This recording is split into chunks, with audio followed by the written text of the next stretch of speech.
Welcome to vision ये classes the way to success. मैं Sushant sir, आपका केमिस्ट्री का टीचर। आई होप सो कि आप बढ़िया होंगे, मस्त होंगे, मज़ेदार होंगे और क्या कर रहे होंगे, मस्ती से पढ़ रहे होंगे। तो उम्मीद करता हूँ कि आपने लास्ट के सारे लेक्चर हमारे आपने क्या किए होंगे, देखे होंगे और मन लगा के बेटा क्या किए होंगे, पढ़े होंगे। आई होप सो कि हमने जैसे रिकैप कर लूँ आपको कि हमने लास्ट क्लास में क्या देखा था। तो लास्ट क्लास में याद होगा कि हमने देखा था कि मोलारिटी क्या होता है, मोल फ्रैक्शन शायद नहीं देखे अभी, हाँ, मोलारिटी क्या होता है, मोलालिटी क्या होता है, और साथ में हमने देखा मास परसेंटेज, वॉल्यूम परसेंटेज, ऐसे कुछ क्वेश्चन देखे। क्वेश्चन नहीं देखे, थियरी पार्ट अभी मैंने देखा। मैंने कहा था कि जैसे कि हमने अगला लेक्चर हम आएंगे उसमें सबसे पहला काम हमारा रहेगा कि हम इन पे कम से कम एक एक क्वेश्चन करते हुए चलेंगे, मास परसेंटेज से लेके मोलारिटी से लेके मोलालिटी से लेके। तो हम उम्मीद करते हैं कि लास्ट लेक्चर आपको समझ में बिल्कुल बताया होगा, आपने मेहनत भी किया होगा, ये मुझे पता है। ठीक है, तो चलते हैं एक एक क्वेश्चन से स्टार्ट करते हैं पहले कि हाँ कैसे इसके क्वेश्चन बनते हैं, एग्जाम में कैसे इसके क्वेश्चन बनते हैं। Get ready for it. चलिए, जो कम नहीं होना चाहिए ये बात समझिएगा। कुछ क्वेश्चंस हैं,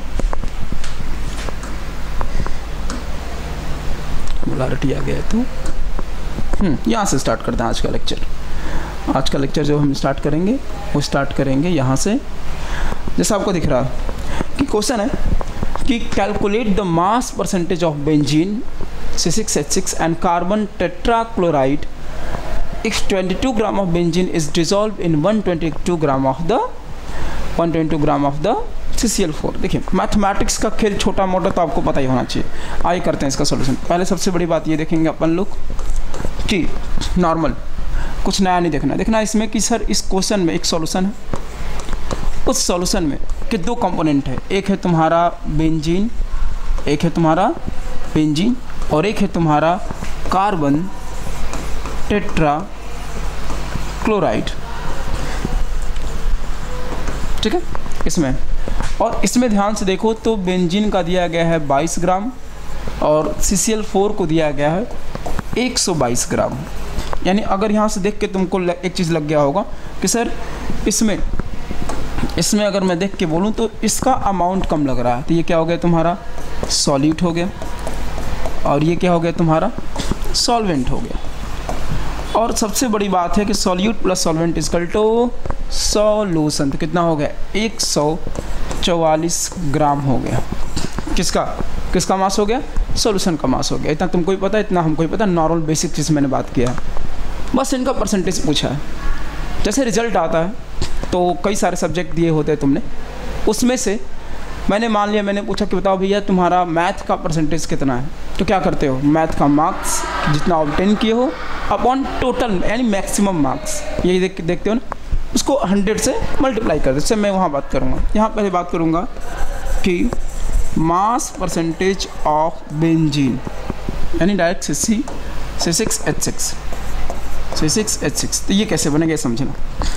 तो पहली बात, मास ऑफ बेंजीन, सॉल्यूशन में बेंजीन का मास कितना है बेटा upon total mass of solution, total mass of solution into 100। ये हमारा नॉर्मल सा कंसेप्ट है, इसके बारे में सबको पता होगा। चलिए, कितना है भैया 22 ग्राम है अपॉन टोटल कितना है 144 ग्राम है इनटू 100। अब बताओ ये कहाँ से टॉप है कि जो तुमसे नहीं होगा, 11 कर लो, कर सकते हो कि नहीं।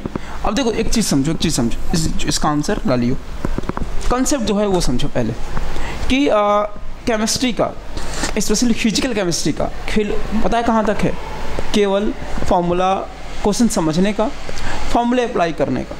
बाकी कैलकुलेशन तुम्हें भैया छोटा मोटा क्लास नर्सरी LKG वाला आएगा। जैसे तुमने यहाँ से C6H6 का कंपोजिशन निकालोगे, परसेंटेज निकालोगे, सिमिलरली वैसे किसका निकाल लेना CCl4 का। CCl4 में क्या करोगे, मैं थोड़ा सा हिंट दे दूँ, क्या करोगे, परसेंटेज ऑफ CCl4 क्या करोगे, मास ऑफ CCl4 यानी 122 ग्राम अपॉन 144 ग्राम इंटू 100। जो परसेंटेज आएगा वो किसका हो जाएगा, CCl4 का। आसान है कि नहीं बताओ, ऐसे क्वेश्चन आएंगे। मान लो चलो ठीक है, ये तो क्वेश्चन मैंने मास परसेंटेज पे दिया, मैं ऐसे ही क्वेश्चन वॉल्यूम परसेंटेज पे भी खेल सकता था तुम्हारे साथ कि हाँ वॉल्यूम परसेंटेज कैसे होते हैं। यहाँ मास ना देके मैं कह देता कि चलो मान लो कि हमारा इथेनॉल है 40 ml है वो हमारा 100 ml पानी में डिज़ोल्व किया गया है। तो बताओ हमारा इथेनॉल का परसेंटेज और पानी का परसेंटेज सिमिलरली ऐसे निकालेंगे। आई होप सो कि हम छोटा सा क्वेश्चन दे समझ में आया होगा। इतनी आसान क्वेश्चन बोर्ड में नहीं आते हैं, ये तुम्हें पता है, मुझे पता है, लेकिन अच्छी चीज़ें बनती कैसे हैं? ये छोटे छोटे क्वेश्चंस लगाने से ही बनते हैं। छोटे छोटे टॉपिक को, छोटे छोटे थियरी को ही मिक्स मर्ज करके एक बड़ी टॉपिक बनाई जाती है। सिमिलरली यहाँ भी वही होगा। ये उम्मीद करता हूँ कि पहला क्वेश्चन सबको आया ही आया होगा। फिर एक क्वेश्चन जो ये हमने लास्ट क्लास में पढ़ा भी था, क्वेश्चन पढ़ लो। क्या लिखा है? लिखा है calculate the molarity of a solution. हमें सॉल्यूशन की मोलारिटी निकालना है of a solution containing 5 gram of NaOH in 450 ml of solution. यहाँ ध्यान समझना है, सॉल्यूशन में लिखा है। मान लो हमारा मास ऑफ NaOH दिया है। कितना दिया है? कितना दिया है? पढ़ लो, 5 ग्राम दिया है। ठीक है, हमें वॉल्यूम पहले लिखा करो गिवन डेट, हमें क्या क्या दिया है, नया कुछ नहीं लगाना हमें। वॉल्यूम ऑफ सॉल्यूशन देखो दिया है 450 ml दिया है। अब तुमसे पूछा है मोलारिटी। गिवन डेट लिखने से एक क्लैरिटी आती है दिमाग में कि हमें दिया क्या है, निकालना क्या है। और मैं जब पढ़ता था मैं क्या करता था, अभी इसके बाद मैं तुरंत मोलारिटी का फॉर्मूला लिखता था, जो तुम्हें भी लिखना है। तो ये फॉर्मूला सबको याद होगा, मोल ऑफ सोल्यूट कंपोनेंट, यानी यहाँ मैं सोल्यूट की बात करूँगा, upon volume of solution volume of solution in litre. यही बताए थे ना, और तुमको भी यही याद होगा, तुमको भी यही याद होगा, मुझे उम्मीद है और विश्वास भी है। चलो, अगर मैं देखूं कि इस फॉर्मूले से आंसर यही निकालना है, इसको निकालने के लिए हमें क्या क्या चाहिए? पहला मोल ऑफ सोल्यूट, यानी हमें NaOH का मोल चाहिए। चलो निकाल लेंगे। नीचे देखो वॉल्यूम ऑफ सॉल्यूशन है, लेकिन ये ml में मैं इसको लीटर में चेंज करूँगा, ये कोई बड़ी बात नहीं है। हमें मोल निकाल, यानी हमारा दिमाग कहाँ रुक गया कि सर हमें तो पहले मोल निकालनी है। मैंने कहा चलो ठीक है, मोल का फॉर्मूला हमें याद है, क्या होता है बेटा? Given mass upon molecular mass, बताया ना? कहा ये सर। अब यहाँ बात आएगी सर कि मोलर मास ऑफ NaOH क्या होगा? 23 ग्राम पर मोल प्लस 16, आता है ना बेटा? ये सब तो आता होगा। कितना हो गया भैया? 3 1 4, यानी टोटल हो गया 40 ग्राम पर मोल। चलो गुड, यानी मोलर मास आ गया। गिवन मास कितना दिया है? 5 ग्राम दिया गया है, और मोलर मास कितना है? 40 ग्राम पर मोल है। चलो सॉल्व करोगे तो 0.125 मोल आ जाएगा। इतना कैलकुलेट तुम्हें करना होगा, और इतना कैलकुलेट मुझे याद है कि यार आराम से मुझे पता है कि तुम कर लोगे। हमने मोल निकाला, नॉर्मल मोल निकाला थोड़ा सा।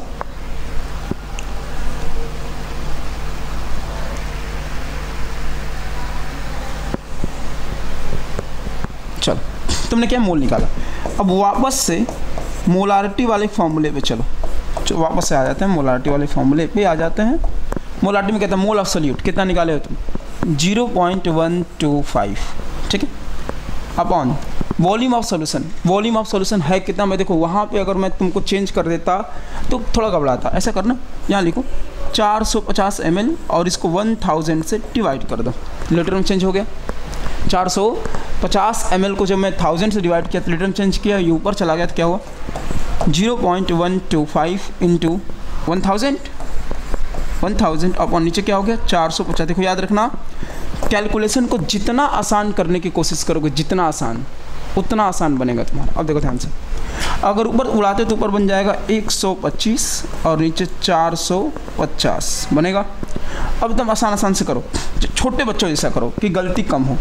अब मान लो 125 को 5 से डिवाइड करते हो, क्या हो जाएगा? अब कहोगे अरे सर ये करेंगे तो लोग हंसेंगे हम पे। अरे यार कहाँ हंसेंगे? 25 में 5 से कर दो कितना? 125 और नीचे देखो 90 आएगा कि नहीं? बोलो। अब वापस से 25 को 90 से कर दो डायरेक्ट। इसका आंसर क्या होगा जब चेक करोगे तो 0.278 कैपिटल M लिख दो आंसर। इतना कैलकुलेट कर लेना। क्या नहीं समझ में, सोचो एक मिनट। हमने क्या किया, कुछ नया किया क्या? हमें फॉर्मूला पता था, हमने सबसे पहले लिखा गिवन डेट लिखा। गिवन डेट लिखने के बाद हमें ये क्लियर हो गया एक चीज़ कि हमें क्या दिया है और क्या पूछा है। हमें क्या दिया और क्या पूछा है, जो नॉर्मल बात है हमारी। जैसे मैं तुमसे दोबारा कहूँगा कि मान लो कि ऐसे क्वेश्चन बहुत सारे तुम्हें बुक में मिलेंगे, NCERT में मिलेंगे और ऐसे बहुत जगह मिलेंगे तुम्हें। तुम क्या करना होगा ये समझो। जैसे कि मैंने एक क्वेश्चन यहाँ तुम्हें बताया और तुम्हारा काम क्या है, तुम्हारा काम है कि तुम कम से कम इस पे जाके 10 क्वेश्चन सॉल्व करोगे घर पे, तो ऐसा लगेगा, आइडिया लगेगा कि हाँ हमारा काम हो रहा है। एक चीज़ों से, एक एक चीज़ से, एक क्वेश्चन से अगर तुम्हें ये लग रहा है कि हाँ मोलार्टी के सारे क्वेश्चन हो जाएंगे, जस्ट नॉट पॉसिबल। ये तो मैंने कराया, तुम्हें समझ में भी आया होगा। नहीं समझ में आएगा तो तुम कमेंट करके बताना, एक दो और क्वेश्चन करा दूंगा। इससे भी ट्राई करते रहना क्वेश्चन, ठीक है। ये हमें उम्मीद करता हूँ कि मोलारिटी के सारे क्वेश्चन तुम्हें समझ में आ गए होंगे। चला आगे, चलो वेरी गुड। अगला देखते हैं, ये हो गया। अब एक मोलालिटी पे क्वेश्चन है। जैसे मैंने कहा था जितना हम लोग पढ़ेंगे उतना ही आराम से हमें करना है। सबसे पहला बात, तुम्हें पहले क्वेश्चन पढ़ना है, फिर हमें सॉल्यूशन के तौर पे हमें लिखना है गिवन दैट। इससे ज़्यादा कुछ दिमाग तुम्हें लगाना नहीं है भाई। नॉर्मल से अगर चाहते हो कि क्वेश्चंस हो और फिजिकल केमिस्ट्री के, तो ऐसे ही करते हैं, कोई नया लॉजिक नहीं है। धीरे धीरे करना अपन को। गिवन दैट में लिखो, क्या लिखा है हमें लिखा है कि 2.5 ग्राम यानी mass of ethanoic acid CH3COOH दिया है। कितना दिया है? 2.5 ग्राम दिया है, ठीक है। इन 75 क्या लिखा है, calculate the molarity of 2.5 gram in 75 gram of benzene. Dissolve किया गया है, मान लो यहाँ लिखा है मास ऑफ बेंजीन कितना है, 75 ग्राम है। अब देखो हमसे पूछा है बेटा मोलालिटी, इतना चीज़ हमें समझना चाहिए था। इसके बाद तुम्हारा पहला कदम क्या होना चाहिए, तुम सबसे पहले लिखोगे मोलालिटी का फॉर्मूला। क्या लिखोगे? मोलालिटी का फॉर्मूला, जो सबको पता होना चाहिए अभी तक। Mole of solute upon mass of solvent, mass of solvent in kg, याद होगा। अब ये लिखने से क्या हुआ, ये लिखने से हमें एक चीज़ क्लियर हो गया कि हमें निकालना क्या है। मास ऑफ सॉल्वेंट यानी अब देख लो ध्यान से, इसका अमाउंट कम है तो ये हो गया तुम्हारा सॉल्यूट। क्या हो गया? सॉल्यूट। इसका अमाउंट ज़्यादा, ये क्या हो गया तुम्हारा सॉल्वेंट। हो गया कि नहीं बाबू?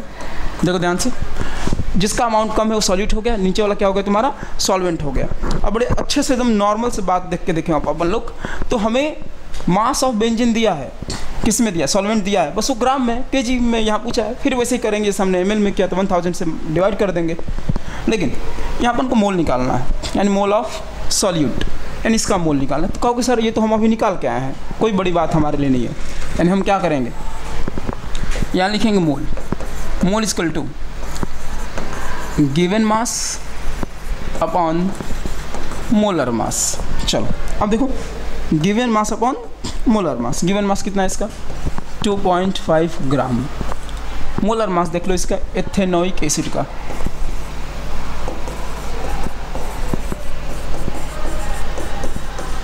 देखो इतना निकालना सीख गए होगे। 12 प्लस, डायरेक्ट में लिख रहा हूँ, यूनिट नहीं लिख रहा हूँ, 3 प्लस 12 प्लस 32 प्लस 1 यानी 12 15 15 1 16 16 2 18 18 2 20 60 ग्राम पर मोल। यहाँ लिख दो 60 ग्राम पर मोल। अब मुझे बताना कि मैंने जो भी काम किया है क्या तुम नहीं कर सकते हो? बोलो, जो मैंने अभी काम किया है ये नॉर्मल तुम भी निकाल सकते हो? ओके जी सर। कैलकुलेट कर लेना। कैलकुलेट करने के बाद मैं आंसर बता देता हूँ, 0.047, 2 डिजिट तक जा सकते हो, इसके 478 भी जा सकते हो, 2 डिजिट तक जा सकते हो। ये हो गया तुम्हारा मोल। 2 डिजिट के पॉइंट के बाद 2 डिजिट जा सकते हो, कुछ लोग 3 डिजिट भी जा सकते हैं। तो आई होप सो कि कैलकुलेट में 417 आना चाहिए, सॉरी क्या आना चाहिए? 417 आना चाहिए। 7 कैसे थोड़ी आ सकता है। हाँ क्या आएगा? कैलकुलेशन में ये देख लेना, 0.047 मोल आ गया। ठीक है, 3 डिजिट गया, कोई बात नहीं, आप भी चले जाइएगा।